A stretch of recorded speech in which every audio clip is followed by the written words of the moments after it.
प्रधानमंत्री नरेंद्र मोदी के आह्वान पर देश भर में तिरंगा यात्राएं निकाली जा रही, लेकिन मध्य प्रदेश की राजधानी भोपाल में होने वाली तिरंगा यात्रा ऐतिहासिक होने जा रही है। बता दें, इस भव्य यात्रा में करीब 50,000 वाहन शामिल होंगे और ये यात्रा 32 से लेकर 35 किलोमीटर तक चलेगी। यात्रा की शुरुआत डॉक्टर श्यामा प्रसाद मुखर्जी नगर कोलार से होगी और संत नगर तक जाएगी। बता दें, इस दौरान प्रदेश के मुख्यमंत्री डॉक्टर मोहन यादव और भाजपा प्रदेश अध्यक्ष हेमंत खंडेलवाल भी मौजूद रहेंगे।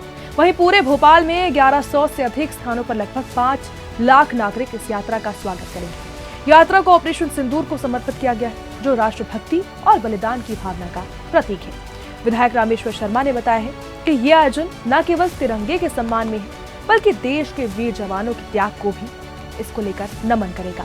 इतने बड़े स्तर की तिरंगा यात्रा राजधानी में पहली कभी भी नहीं हुई। झंडे, नारे और साथ ही देशभक्ति के गीतों के बीच ये यात्रा एकता और देशभक्ति का अनोखा संदेश देने वाली है। तो तैयार हो जाइए भोपाल ऐतिहासिक यात्रा के लिए। भारत माता की जय।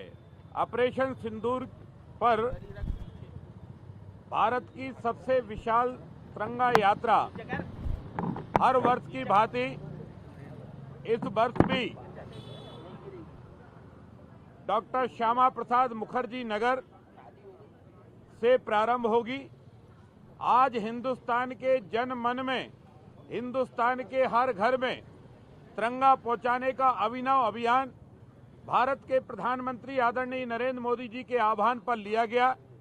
भारत के हर घर पर, चाहे कच्चा मकान हो, पक्का हो, झुग्गी हो, महल हो, अटारी हो, दुकान हो, व्यवसाय हो, फैक्ट्री हो, सबने तिरंगा यात्रा लगाने का काम आज पूरे देश भर के अंदर चल रहा है। उसी के तहत हमने भी ये तिरंगा यात्रा का भव्य आयोजन किया है। ये तिरंगा यात्रा की शुरुआत मध्य प्रदेश के लोकप्रिय मुख्यमंत्री आदरणीय डॉक्टर मोहन यादव जी इस कार्यक्रम के मुख्य अतिथि हैं। उनके नेतृत्व में ये यात्रा का शुभारंभ होगा। विशिष्ट अतिथि के रूप में भारतीय जनता पार्टी मध्य प्रदेश के अध्यक्ष विधायक हेमंत खंडेलवाल जी उपस्थित रहेंगे। लगभग 50,000 से अधिक टू व्हीलर वाहन इस यात्रा में सम्मिलित होंगे। 1 लाख से अधिक लोग होंगे। 1100 से अधिक स्थानों पर इस तिरंगा यात्रा का भव्य स्वागत होगा।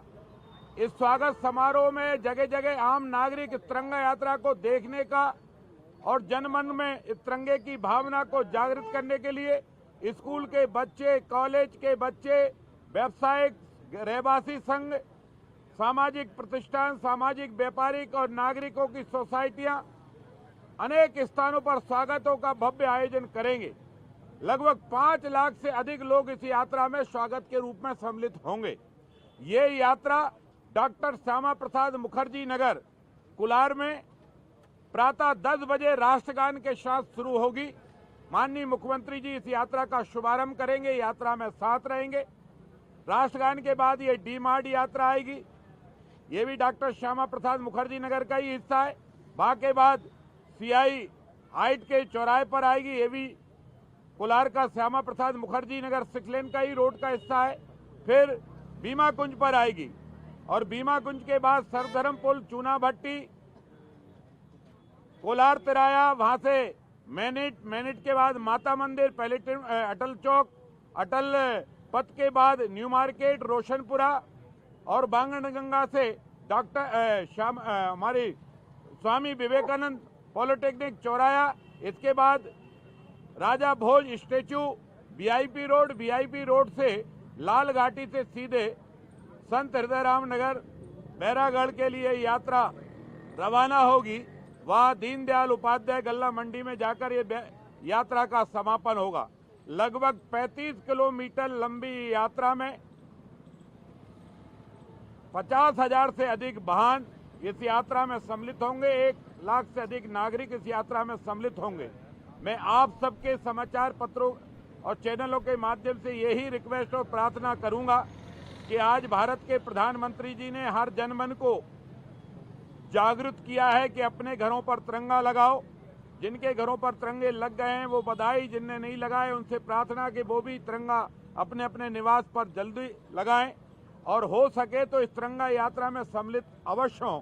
अगर वो इस तिरंगा यात्रा में सम्मिलित होंगे, राष्ट्रभक्त नागरिक, हम शहीदों का सम्मान करेंगे।